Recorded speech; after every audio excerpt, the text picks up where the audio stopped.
Lagi sekali shalom semuanya. Saudara, kita masih dalam suasana Paskah. Betul? Begitu Aglo Indonesia mengajak kita untuk memperingati Paskah. Apa sih kata Paskah itu? Dari bahasa Ibrani Pasah. Artinya yang dilewati. Lah dilewati apa? Malam terakhir umat Tuhan di Mesir sebelum subuh gelap mereka berangkat meninggalkan Mesir menuju ke Kanaan. Malam itu malaikat maut lewat di semua rumah penduduk Mesir, enggak terkecuali, termasuk rumah-rumah orang Ibrani. Malaikat maut itu lewat. Tapi kalau ada tanda darah domba Paskah yang dioleskan ke kusen pintu rumah mereka, begitu malaikat maut melihat tanda darah itu, mereka lewat, nggak masuk. Tapi rumah yang tidak ada tanda darah, malaikat maut masuk dan membunuh anak sulung. Saudara, itu arti Paskah. Berarti kemenangan mutlak Tuhan Yesus atas maut. Nah, kalau kita memperingati Paskah itu, berarti kita pun sedang dilewati oleh malaikat maut. Tapi kan ada darah domba di hidup kita, di keluarga kita, maka malaikat maut itu lewat. Saudara, tapi faktanya, kalau kita bicara, maaf untuk bapak-bapak, kita minggir dulu ya. Ini untuk ibu-ibu saja, maaf. Kalau kita melihat fakta dalam hidup keluarga, sepertinya beban istri itu jauh lebih berat daripada beban suami. Dan saya katakan itu betul. Kenapa? Karena istri itu tubuh, suami itu kepala. Yang nanggung beban itu di pundak. Tiap hari kita ketemu masalah. Hari ini saja yang minta saya berdoa, yang kontak saya WhatsApp, ya SMS semuanya tentang masalah-masalah keluarga. Tadi pagi saya masih belum bangun, WA saya sudah bunyi. Seorang cucu saya di Sulawesi Utara masuk rumah sakit. Nah, saya mulai sharing, belum lagi beban-beban yang lain. Ibu-ibu berdoa untuk anak-anaknya yang tes kuliah setelah ujian SMA ini, kelas 12 ini. Belum lagi masalah keuangan, belum lagi masalah kontrak rumah, belum lagi masalah dengan mama mertua, maaf. Belum lagi masalah cucu. Aduh, sudahlah. Nah, apa arti Paskah? Kalau hidup kita ini ternyata belum bebas dari masalah-masalah itu. Begini pengertian yang kita mau pelajari hari ini, khususnya ibu-ibu Aglo dan semua kita yang belajar ini. Ujung atau akhir perjalanan hidup kita, maaf, jangan saudara mikir, kok sepertinya mendoakan mati. Tidak, tapi ini fakta. Ujung dari perjalanan, seluruh perjalanan hidup kita di dunia ini, ujungnya, titik akhirnya, garis finishnya, kematian, mati. Maka itu Paulus menulis di 1 Korintus 15, ketika domba Paskah itu disembelih dan dikuburkan, tapi bangkit lagi. Paulus berseru, "Hai maut!" Itu seruannya keren. "Hai maut, hai neraka, hai kematian, tunjukkan sengatmu, bisamu, tunjukkan." Ingat maut, engkau sudah dikalahkan waktu Tuhan Yesus bangkit. Sudah dikalahkan. Maka itu Paulus berteriak, hai maut, di mana sengatmu? Hai maut, di mana kekuatanmu? Hai kematian, di mana kuasamu? Setan, neraka, dan kuasa kerajaan maut tidak bisa menjawab. Karena ditanya, di mana sengatmu? Di mana kuasamu?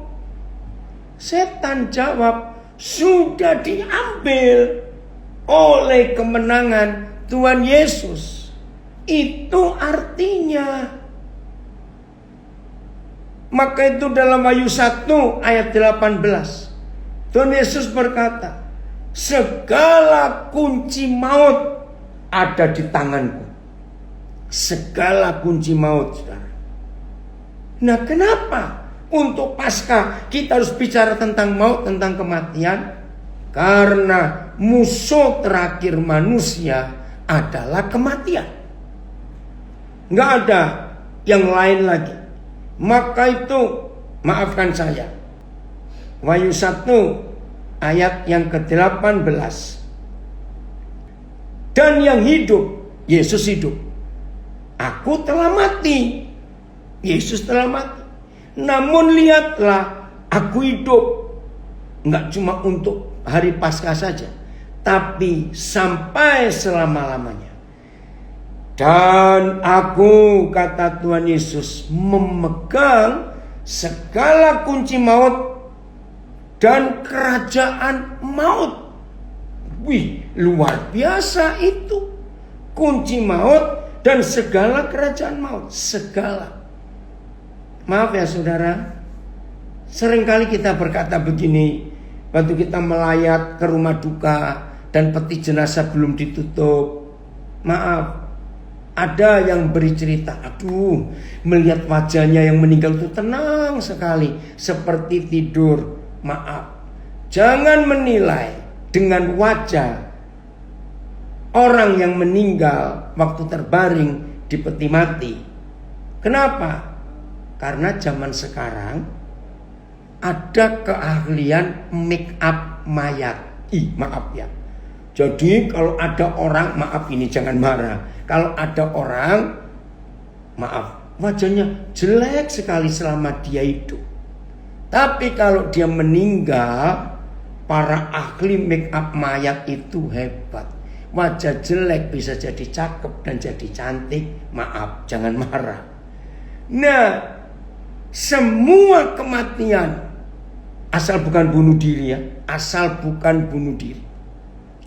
Semua kematian, atau saya ganti, semua cara mati, entah dibunuh, entah kecelakaan, pokoknya bukan bunuh diri, entah karena terbakar, maaf, macam-macam, nggak perlu dipersoalkan. Karena Wahyu 1:18 berkata, segala kunci maut dan kunci kerajaan maut ada di tangan Tuhan Yesus. Ini Paskah yang sesungguhnya.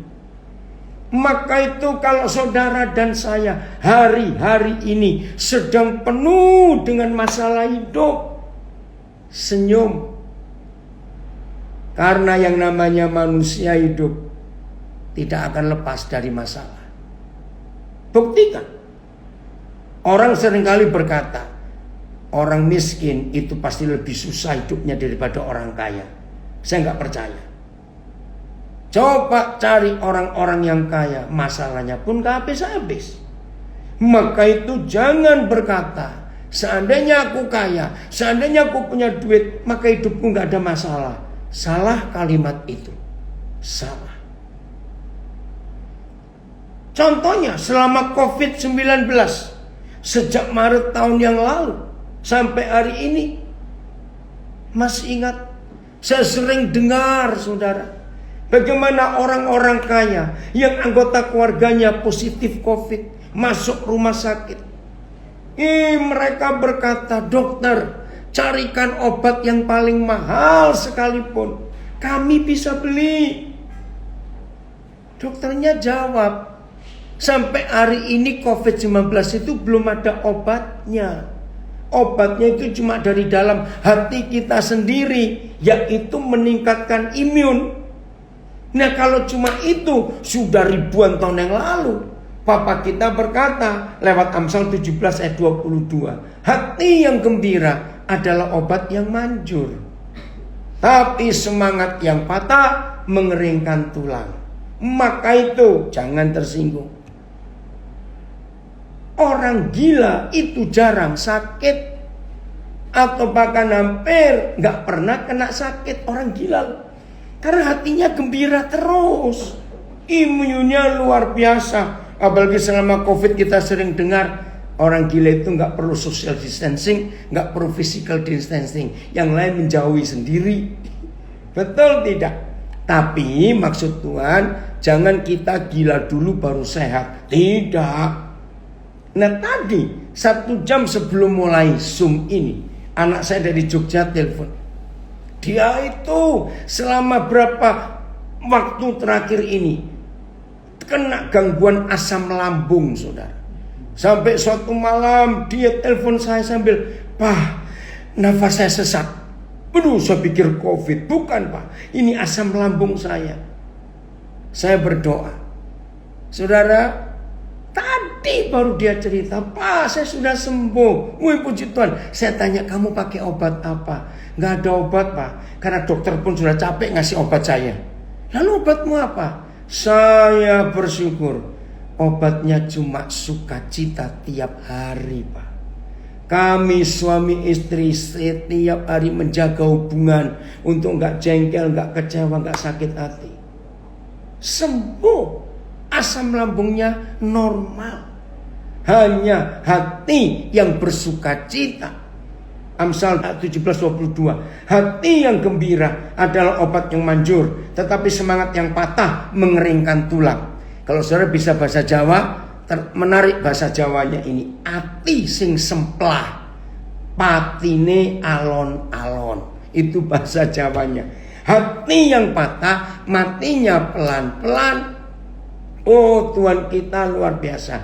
Jadi obat yang paling manjur bukan obat merek A, perusahaan farmasi B, tidak, tapi hati yang gembira. Nah, gimana bisa gembira? Bukti tiap hari ngadepi masalah. Ingat perkataan kedua sebelum terakhir. Karena perkataan terakhir Tuhan Yesus di kayu salib, "Bapa, kepadamu aku serahkan rohku." Itu perkataan terakhir. Nah, sebelum itu Tuhan Yesus ngomong begini, "Sudah selesai. It is finished." Ibu-ibu yang hari-hari ini penuh dengan masalah, ya bapak-bapak juga ya, oke, yang penuh dengan masalah, saudara-saudara yang belum menikah, yang penuh dengan masalah juga. Ayo kita memperingati Paskah ini dengan cara yang benar, yaitu maut sudah dikalahkan. Ditantang oleh 1 Korintus 15. "Hai maut, di mana sengatmu? Hai kematian, di mana kuasamu?" Oh, dengan loyo, dengan lemas, setan jawab, "Sudah diambil oleh Tuhan Yesus." Nah, kalau Tuhan Yesus berkata sudah selesai, ya sudah, kita percaya sudah selesai. Jadi kalau kita memperingati Paskah tetapi tanpa mempercayai it is finished, sudah selesai, maka Paskah yang kita peringati gak ada artinya. Lah, tapi ini masalah. Terus mau bagaimana sih dengan masalah ini? Ayo kita belajar. Saya berikan satu ayat. 1 Korintus 10 ayat 13. Semua kita pasti tahu. Masalah-masalah yang kita hadapi adalah masalah-masalah biasa. 1 Korintus 10 ayat 13. Saya tidak mengatakan pencobaan. Saya ganti dengan masalah. Oke, dari Palu bisa. Oke ya, saya ulangi. Masalah-masalah. Bentar, saya harus lihat ayat 13. Oke. Nah, pencobaan-pencobaan saya ganti kata masalah ya. Masalah-masalah yang kita alami ialah masalah-masalah biasa. Awas, jangan coba-coba ganti. Apa kalau diganti? Begini bunyinya. Masalah-masalah yang kita hadapi, masalah-masalah yang luar biasa. Karena antara biasa, lawan katanya adalah luar biasa. Saudara catat, satu-satunya pribadi yang luar biasa adalah Tuhan Yesus Kristus yang sudah mengalahkan maut, dan kemenangannya kita peringati hari ini. Betul?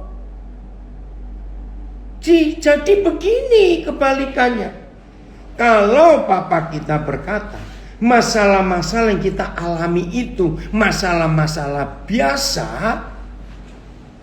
tapi kita jadikan itu luar biasa, maka yang luar biasa jadi biasa. Karena yang biasa diubah jadi luar biasa. Coba dengarkan kalimat ini. Siapa tadi yang luar biasa? Tuhan Yesus. Apa itu yang biasa? Masalah. Tapi karena seringkali maaf ini mulut ini. Aduh, kali ini masalah berat yang saya alami. Enggak pernah saya alami dalam hidup, dalam keluarga seberat masalah ini. 3 hari yang lalu, teman baik saya, seorang dokter di Belanda, meninggal karena COVID. Berapa waktu yang lalu, 2 anak mereka meninggal. Yang satu itu baru lulus dokter spesialis perempuan. Aduh, sedih sekali. Sudah berdoa, sudah apa.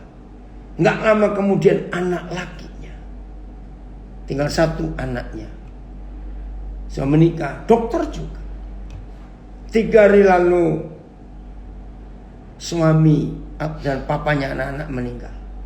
Saya kontak istrinya karena saya kenal baik. Saya kaget. Istrinya berkata dengan teguh, dengan kuat, memang sedih kok, Den. Sekarang saya tinggal dengan anak saya yang 1. Anak 2 sudah meninggal, suami baru meninggal. Ini jawaban yang mengagetkan saya. Dia bilang, terima kasih, Tuhan tetap baik. Suatu hari nanti, saya akan nyusul mereka. Siapa saja di dunia ini. Wih, saudara, mendengar perkataan seorang istri yang ditinggal suaminya, seorang mama yang 2 anaknya meninggal, bisa berkata seperti itu, luar biasa. Maka itu kita harus berani berkata, masalah-masalah yang kita hadapi itu biasa. Sebab yang luar biasa hanya satu, Tuhan Yesus Kristus. Coba renungkan. Ada nggak manusia hidup nggak bisa mati di dunia? Tidak ada. Ini yang kita harus hadapi secara fakta. Maka itu nggak usah takut. Lanjut. Pembacaan berikut masih ayat 13 1 Korintus 10. Ya. Lalu apa? Lihat, ada 4 hal lagi. Inilah kuasa Paskah yang harus kita nikmati. Ya. 1 Korintus 10:13. Masalah-masalah yang kita alami ialah masalah-masalah biasa. Sebab yang luar biasa itu Tuhan Yesus. Masalah itu biasa. Yang berikut ada 4 saya bilang tadi. 1, yang tidak melebihi kekuatan manusia. Jadi jelas Tuhan sendiri yang berkata, masalah-masalah yang biasa yang kita hadapi, nomor 1, tidak melebihi kekuatan manusia. Puji Tuhan. Berarti setiap masalah yang datang Tuhan sudah ngitung, sudah ngukur. Nomor 2, sebab Tuhan setia. Wah, ini luar biasa. Apa arti kata setia? Arti kata setia di 1 Korintus 10:13 ini artinya dia tidak pernah meninggalkan kita. Jadi di dalam masalah-masalah kita hadapi, Papa setia, selalu menemani, selalu menyertai ketika masalah itu kita alami. Ini hal yang kedua. Terima kasih Papa bahwa engkau bisa di-mute yang di Zoom ya. Bisa di-mute. Tolong hostnya. Terima kasih. Sudah masalah itu biasa, sudah diukur tidak melebihi kekuatan kita. Lalu Papa itu setia. Di dalam setiap masalah itu dia ada dengan kita. Yang ketiga, dan karena itu Papa tidak akan membiarkan kita dicobai, diuji dengan masalah yang melampaui kekuatan kita. Amin. Maka itu mulai hari ini siapapun kita, maaf, biasanya ibu-ibu bukan, yang sering kali berkata, karena ada sih bapak-bapak ada, tapi jarang yang berkata, aduh ini masalah berat, aduh ini masalah berat di keluargaku, aduh ini di hidupku. Maaf, jangan marah ya. Hari ini kita harus berkata, Papa tidak akan membiarkan saudara dan saya diberi masalah yang melampaui kekuatan kita. Yang berikut, ini puncaknya, ini klimaks dari semua kemenangan domba Paskah itu. Cara catat kalimat ini.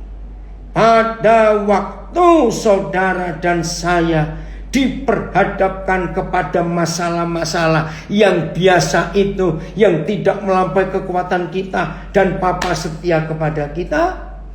Pada waktu kita mengalami masalah-masalah itu, Papa akan memberikan kepada kita jalan keluar. Saudara catat, jalan keluar. Kata asingnya solusi. Untuk menjelaskan kalimat pendek ini, pada waktu kita dites, diberikan masalah, Papa pasti memberi jalan keluar. Untuk membuktikan kalimat firman ini, saya beri contoh. Saudara pernah dengar kata penemu, inventor? Ya biasanya manusia kalau ditanya siapa penemunya, siapa penemu yang paling terkenal, pasti jawabnya Thomas Alva Edison. Oh, ada banyak penemu-penemu di dunia ini, ada banyak. Salah satu, Thomas Alva Edison. Kalau saya nyebut, ada nggak orang Indonesia yang penemu? Ada, B.J. Habibie, itu penemu hebat. Nah, yang banyak orang nggak tahu. Saudara, sebelum chip itu kecil sekali. Untuk komputer, ya, untuk handphone, untuk apa saja ditemukan. Waduh saudara, yang namanya komputer dulu belum ada namanya laptop kalau nggak ada chip. Ya begitu pula handphone, itu bisa sebatu bata gedenya sebelum chip ditemukan. Nah begitu chip ditemukan, maka ada revolusi di dunia komputer. Saudara tahu nggak, penemu chip itu orang Indonesia, namanya Sehat Sutarja, lah kelahiran Jakarta. Tapi sejak dia masih belasan tahun SMP atau SMA pindah ke Amerika, sekarang sudah jadi warga negara Amerika, dan dia tinggal di Silicon Valley, California. Dia termasuk salah satu orang Indonesia yang kaya karena dia nemukan chip. Sekarang ini orang kaya nomor 2 di Tiongkok, Zhang Yiwei atau siapa, yang menemukan TikTok itu loh. Nah sebelum penemu-penemu itu menemukan sesuatu, dengar baik-baik, sebelum setiap inventor menemukan sesuatu, mereka pasti dan harus benturan dengan masalah. Para penemu itu tidak akan menemukan penemuannya kalau dia nggak ketemu masalah dalam hidupnya. Begitu mereka ketemu masalah, Mereka nggak ngomel, mereka nggak nangis, mereka tegar, mereka siap. Karena penemu harus ketemu masalah dulu, baru nemukan sesuatu. Serius. Baca semua sejarah penemu. Kalau mereka tidak ketemu masalah, tidak akan ada penemuan. Tolong simpan fakta ini. Nah, tahu nggak kesimpulannya? Ternyata kalau seseorang sudah disebut inventor, penemu sesuatu. Tolong catat ya, ini kalimat penting. Kalau seseorang itu, oh ini, Zhang Yiming, ya, penemu TikTok, masuk daftar orang terkaya dunia. Terima kasih, dari Palu, hebat sekali. Ya, jadi lihat tuh di layar ada. Ya, saya tunjukkan dulu. Nggak usah ya, yang di Facebook, Instagram, maaf, waktu. Nah, jadi kesimpulannya, bagaimana penemu-penemu itu akan terus menemukan sesuatu dalam hidupnya? Jawab dong pertanyaan saya. Bagaimana penemu-penemu itu bisa terus menemukan sesuatu yang baru-baru dalam hidupnya? Jawabannya, tolong catat. Seorang penemu tidak akan menemukan hal-hal baru dalam hidupnya untuk yang berikut kalau dia tidak ketagihan masalah. Halo, masih ada orang di sini? Tolong catat. Tidak akan ada penemu kalau tidak menemukan, kalau nggak ketagihan masalah dalam hidupnya. Wih, luar biasa. Ketagihan masalah. Catat itu. Maka itu kalau saudara dan saya menghadapi masalah, setelah baca 1 Korintus 10 ayat 13, tersenyumlah. Karena, lagi sekali mute ya. Tolong yang di zoom, di mute ya. Penemu itu nggak ketemu masalah, mereka nggak nemukan sesuatu. Nah, saya harap dengan firman ini kita semuanya tahu betapa kita dalam hidup harus ketagihan masalah, bukan cari masalah. Beda. Tapi ketagihan masalah. Maka itu yang cacat sekalipun, yang divonis sakit sekalipun, ya, jangan pernah takut. Temukan sesuatu dalam hidup saudara. Coba kalau saya sebut satu nama, Nick Vujicic, kelahiran Brisbane, Queensland, Australia. Anak seorang hamba Tuhan. Ayah ibunya Nick ini seorang pendeta, seorang gembala. Begitu istrinya melahirkan, mereka syok. Karena begitu anak ini lahir, gak punya tangan, gak punya kaki.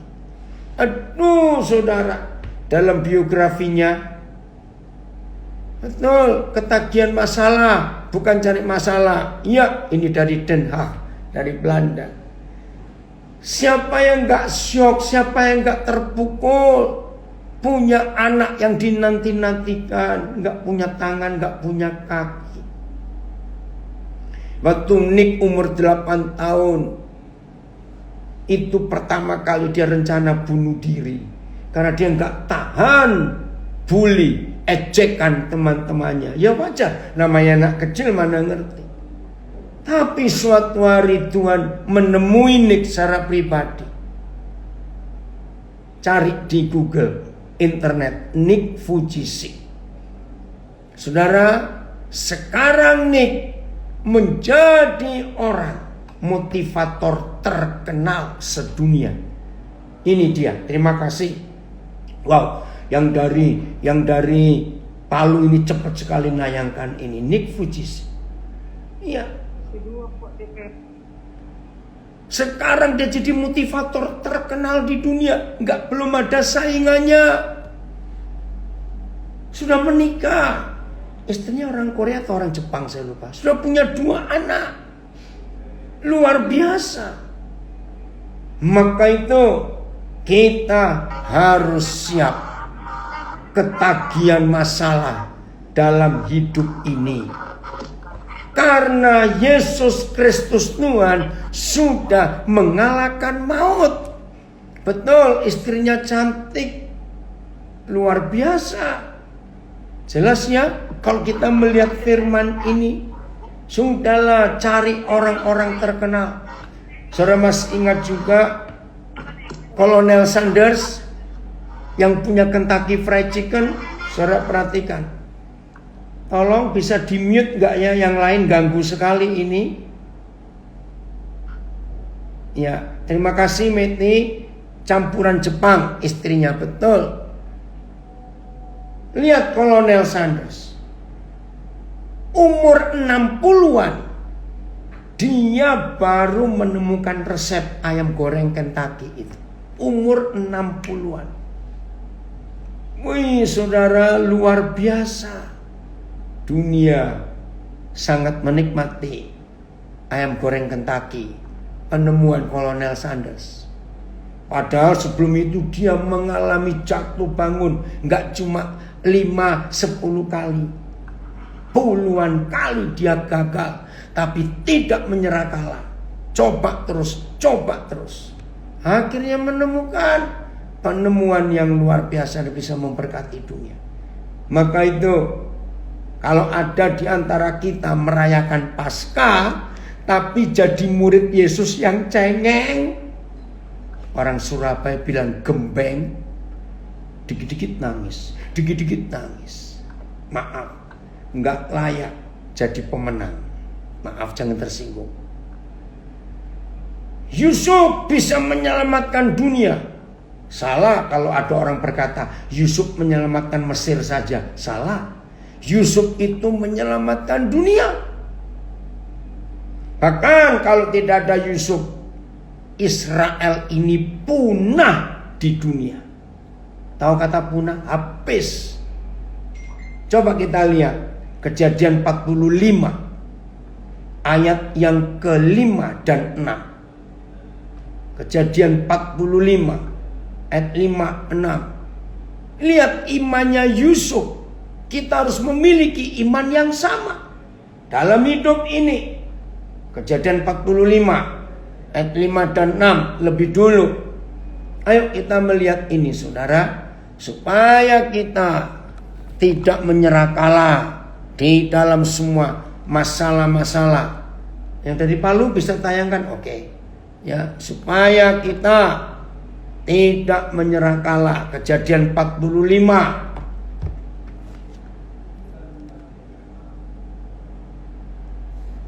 sudah.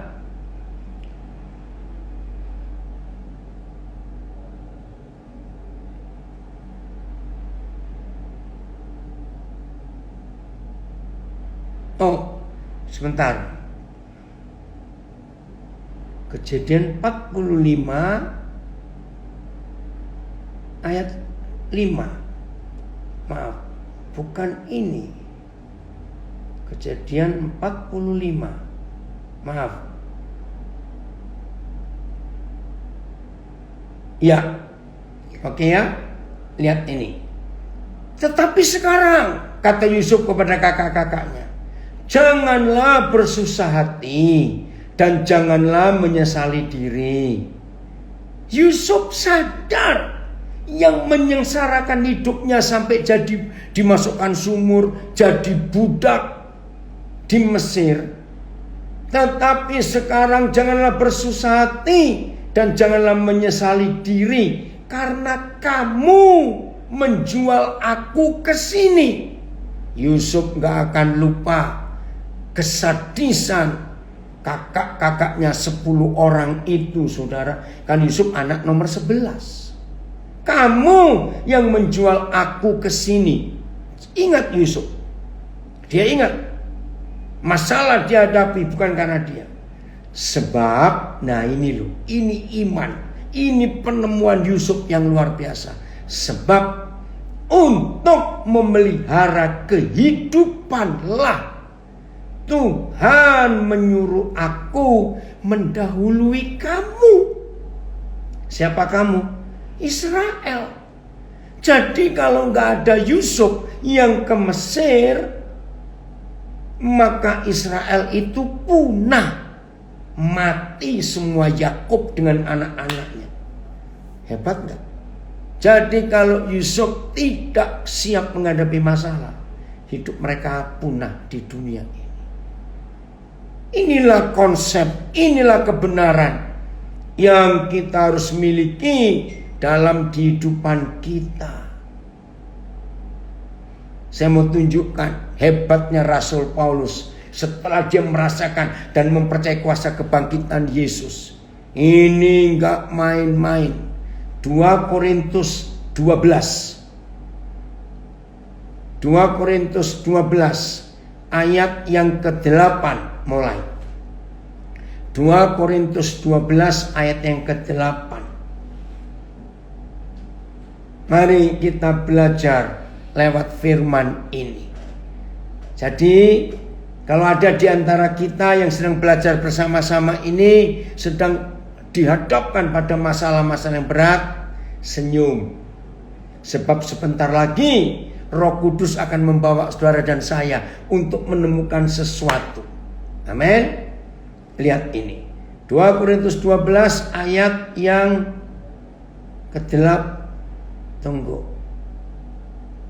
8 bukan 18.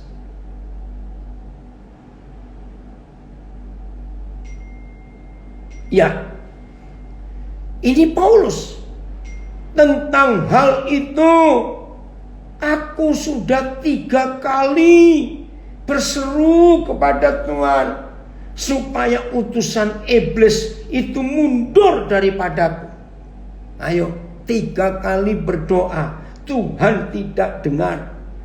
Biasanya kalau orang zaman sekarang hamba Tuhan berkata, pasti ada dosa itu kamu, maka itu kenapa Tuhan gak dengar doamu. Jangan suka menghakimi orang. Ayat 9. Tetapi jawab Tuhan kepadaku. Tahu rasa itu jawabannya. Cukuplah Paulus, kasih karuniaku bagimu. Tolong jangan ada yang pura-pura jadi buta huruf ketika diajak membaca firman yang gak enak ini. Maaf. Cukuplah Paulus, kasih karuniaku bagimu. Sebab justru dalam kelemahanlah, dalam kelemahanmu lah, dalam masalah-masalah yang kamu hadapilah, kuasaku menjadi sempurna. Nah ini loh yang saya temukan. Paulus itu ketagihan masalah, bukan cari masalah. Lihat kalimat berikut ayat 9 2 Korintus 12. Sebab itu terlebih suka aku bermegah atas kelemahanku. Kan gila. Kok bukan bermegah atas kesuksesanku, bukan bermegah atas kekayaanku, bukan bermegah atas keberhasilanku, tapi bermegah atas kelemahanku. Supaya kuasa Kristus turun menaungi aku. Nah, saya minta ayat 10 dibaca sama-sama. Ini Paskah yang sesungguhnya. Saya ulangi, 2 Korintus 12 ayat 10, itulah Paskah yang sesungguhnya. Ada yang tertawa dari Den Haag. Pura-pura buta huruf, nggak mau baca ayat ini. Dengar ya, ayat 10. Karena itu aku senang dan rela. Bukan tiap hari makan di restoran mahal, bukan tiap hari shopping, bukan tiap hari jalan-jalan.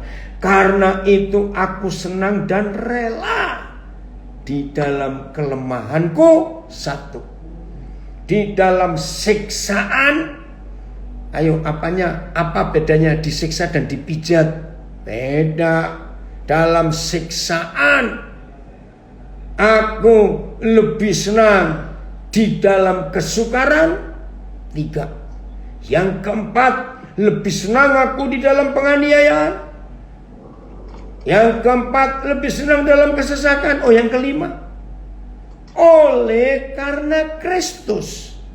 Sebab jika aku lemah, maka aku ini kuat. Mungkin dunia berkata gini, hanya orang gila yang ngomong seperti itu. Betul juga. Maka itu kalau saudara dan saya tidak gila di dalam Kristus, maka kita tidak akan mengalami hebatnya Paskah itu, saudara. Enggak akan. Siap ya? Filipi 3 ayat 10. Ini Paulus lagi.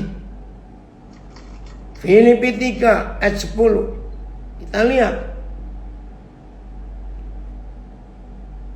Siap-siap untuk kita selesai merayakan Paskah 2021 dengan Aglo Indonesia. Semua kita yang belajar hari ini akan menjadi orang-orang yang ketagihan masalah. Jadi kalau sudah 3 hari nggak ada masalah, kita cari kemana dia ya? Kok nggak muncul-muncul? Karena kita rindu untuk menemukan jalan keluar, untuk menemukan solusi. Dan akhirnya solusi jalan keluar yang kita hadapi, yang kita dapati, karena kita rela di dalam kesesakan, aniaya, penderitaan, kesusahan, itu solusi itu bisa menolong banyak orang lain. Yang ku kehendaki. Ayo, jujur ya, manusia normal, apa yang kita kehendaki? Tiap hari diundang orang makan, sehingga gak perlu belanja, gak perlu masak. Maaf. Seminggu 4 kali ada orang ngajak shopping, mereka yang bayar, kita boleh beli apa saja. Itu yang kita kehendaki sebagai manusia. Ada yang komen di Facebook saya, mengikut Tuhan Yesus itu memang ngeri-ngeri sedap. Haleluya. Amin, Senta. Percaya ya, Larry, Tuhan sayang dia. Saudara, apa yang kita kehendaki? Dapat bonus, dapat hadiah? Enggak. Yang ku kehendaki ialah mengenal dia, mengenal Bapa kita di surga. Enggak cukup di situ.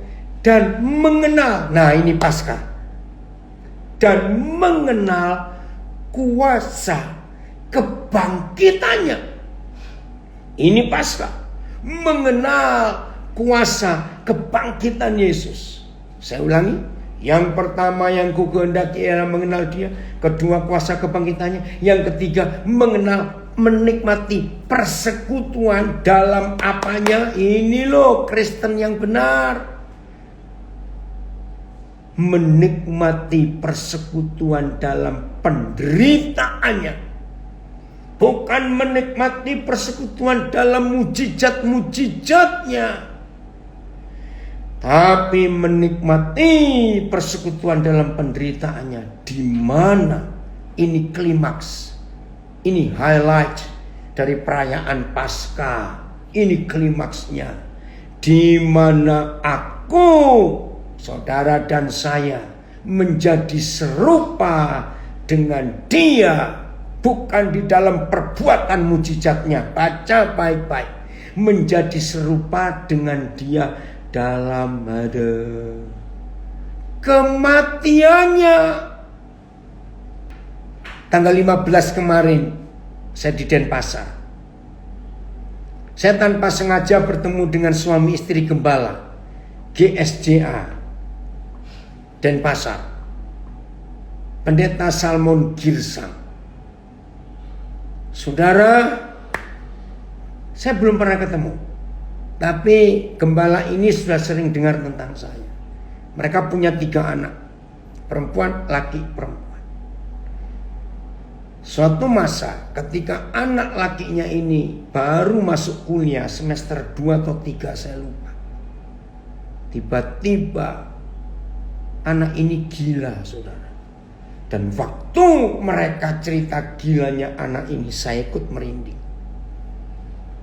Anak ini gila sampai dia lupa siapa dia. Jadi dia gak tahu lagi orang tuanya, adiknya, kakaknya. 21 bulan Anak ini cuma tidur paling lama sehari itu 3 jam. Sisanya ngamuk-ngamuk, berontak, rumah dibongkar. Jadi ayah ibu sebagai gembala ini gak bisa tidur juga. Malu dengan banyak orang. Aduh, dengar cerita itu.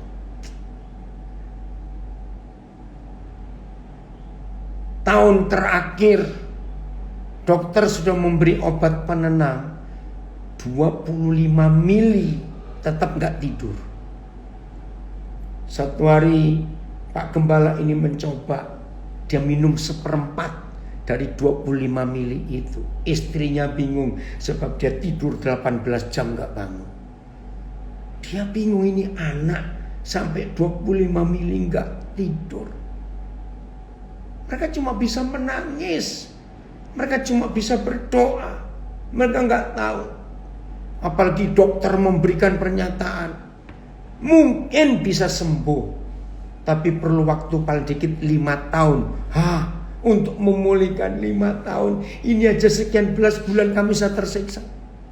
Dan juga kalau sembuh anak ini, gak bisa 100%, maksimal 75%. Aduh, saudara mendengar kata dokter, mereka secara iman makin terpuruk. Tapi mereka bercerita, harapan kami gak kendor, kami tetap berharap. Saya tanya, lalu mujizatnya bagaimana? Tiba-tiba suatu malam, kami masih belum tidur, anak ini keluar kamar. Papa, mama, saya sudah sembuh. Hah? Nah, mereka gak percaya begini. Selama dia sakit, saudara, kalau dia bisa diajak bicara, itu paling lama cuma 10 detik, itu nyambung. Setelah itu hilang lagi. Nah, ini tiba-tiba keluar kamar, bilang, mama, papa, saya sembuh. Dan tanggal 15 kemarin, waktu bertemu ayah ibunya, anak ini sudah bisa khotbah. Karena sembuh itu, dia masuk sekolah Alkitab. Sekarang dia sudah dipersiapkan untuk mengganti papanya sebagai gembala. Widih, waktu saya dengar itu, dia bilang, kami siap. Kalau Pak Daniel ketemu banyak orang tua yang punya masalah dengan anaknya seperti itu, kami siap untuk berbagi penderitaan itu. 21 bulan, luar biasa. Inilah kuasa yang luar biasa yang Tuhan berikan. Maka itu jangan lupa ya, Paskah kita temanya ketagihan masalah, bukan cari masalah, bukan begitu. Maka kita akan jadi berkat buat banyak orang dalam hidup ini. Oke, Ibrani 2:18. Jadi jangan lupa akan firman Tuhan ini. Inilah Paskah yang sesungguhnya. Ibrani 2:18. Terima kasih Bapak, kami masih dapat kesempatan merayakan Paskah. Dan kami gak cuma merayakan, tapi kami ingin mengalami Yesus menang atas semua kuasa maut, dosa, neraka, dan kejahatan-kejahatan iblis. Ayo yang dari Palu, Ibrani 2:18. Kita akan menikmati kemenangan ini. Betul, haleluya.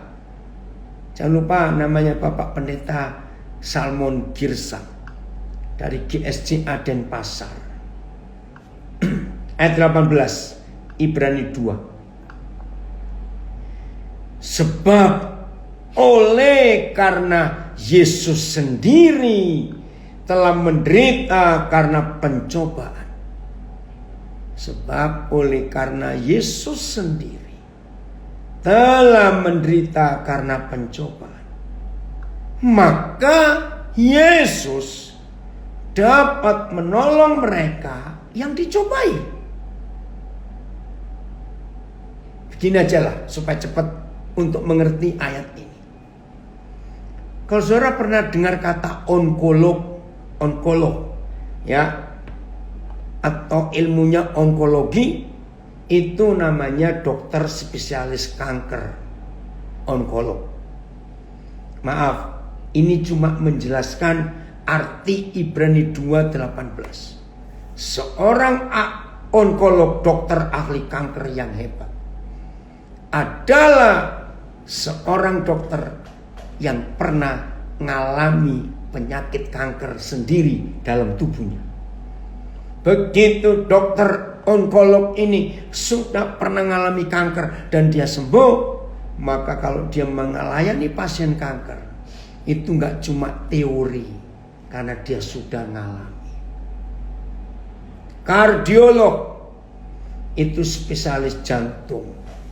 Dikatakan kardiolog yang hebat kalau dia pernah kena serangan jantung sendiri.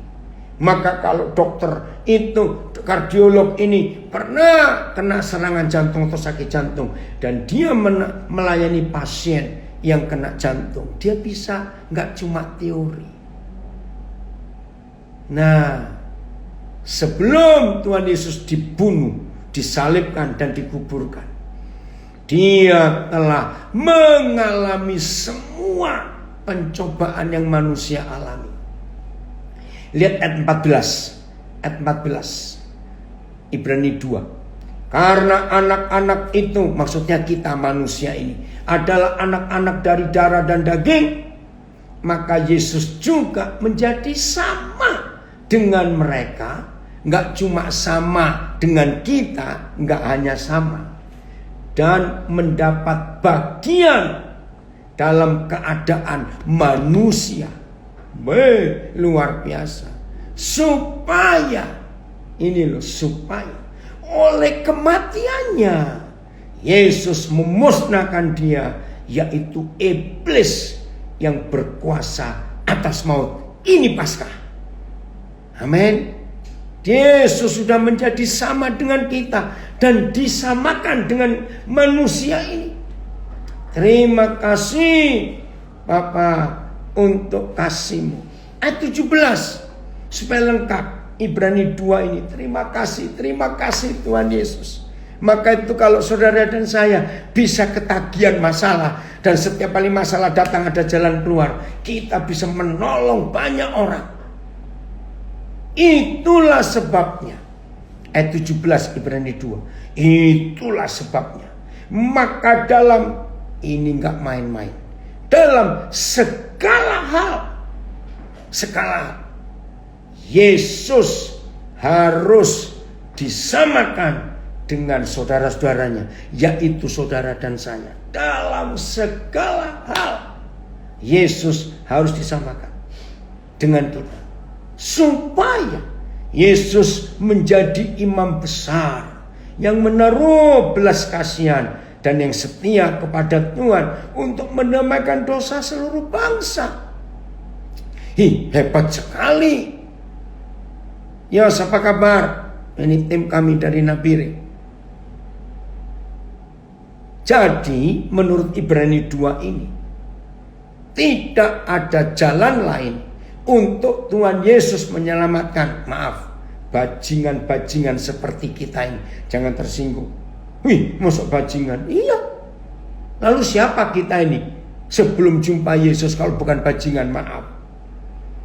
Untuk menyelamatkan bajingan-bajingan seperti kita ini, Yesus cuma punya satu cara, mati. Nah, karena dia Tuhan, kan gak bisa mati. Nah, bagaimana Tuhan itu bisa mati? Ini rahasianya. Ibrani 10 ayat yang kelima. Maka itu merayakan Paskah, cuma sibuk cari telur, terus kelinci Paskah muncul, terus replika-replika kubur kosong, gak ada gunanya. Merayakan Paskah harus mengalami penderitaan, kematian Yesus itu, baru ada kebangkitan. Dari tadi kita sudah belajar, harus ketagihan masalah. Karena itu, Ibrani 10 ayat 5, terima kasih Tuhan, terima kasih. Karena itu, ketika Yesus masuk ke dunia, Ia berkata kepada Papa, Papa, korban dan persembahan tidak engkau kehendaki. Lalu apa yang Papa kehendaki? Tetapi engkau, Papa, Bapak Yahweh, telah bukan akan menyediakan tubuh bagiku. Wih, ayat ini lama saya ngerti, saudara. Apaan sih? Korban gak dibutuhkan, persembahan gak diminta, tapi menyediakan tubuh bagi Yesus, badan manusia ini. Nah, setelah tadi saya belajar di Ibrani 2, saya kaget. Bukan korban, bukan persembahan yang Papa sediakan untuk Tuhan Yesus waktu dia masuk ke dunia, tapi yang disediakan adalah badan, tubuh manusia ini. Ya ampun, tahu sekarang jawabannya? Tuhan Yesus gak cari pakaian bermerek, tas bermerek, sepatu branded, tidak. Yang Tuhan Yesus minta, beri aku tubuh manusia.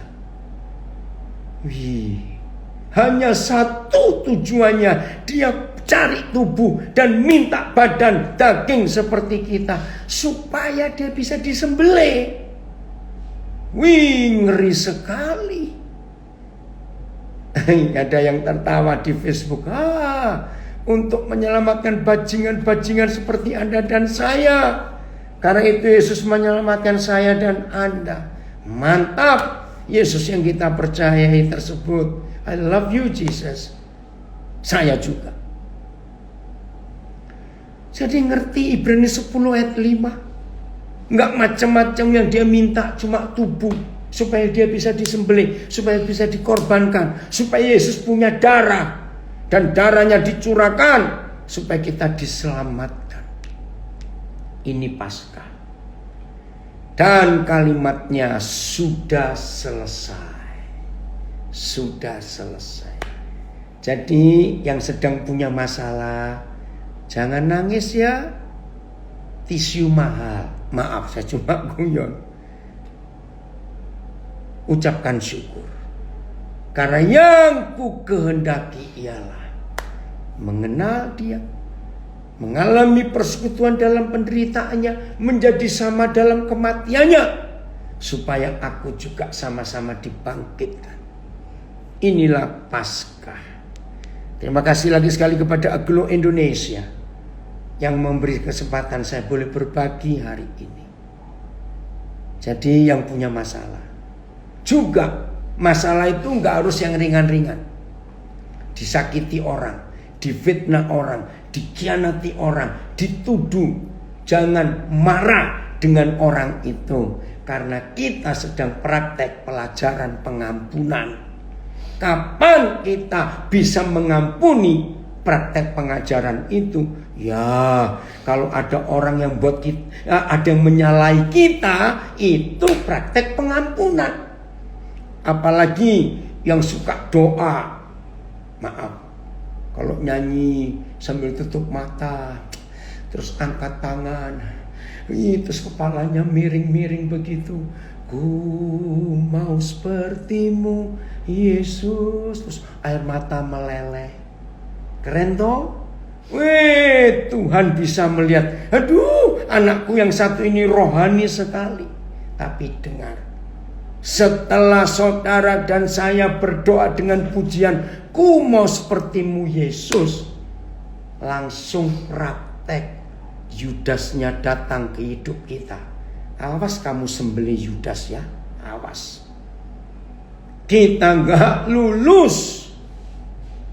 Kalau ada tetangga cari masalah, jangan pindah kontrakan rumah. Kalau saudara gak mendengar tetanggamu yang suka cari masalah, pindahlah kemana saja. Nanti ketemu tetangga yang sama. Masalahnya bukan tetanggamu yang salah, dirimu gak lulus-lulus untuk menjadi sama seperti Yesus. Amin. Jadi kalau sudah setahun gak ada yang fitnah, cari orangnya kemana itu. Halo, ada orang gak ini? Supaya kita jadi seperti Yesus. Udahlah cukup, jangan panjang-panjang. Nanti malah banyak yang sakit hati. Maaf, Siap praktek dengan masalah?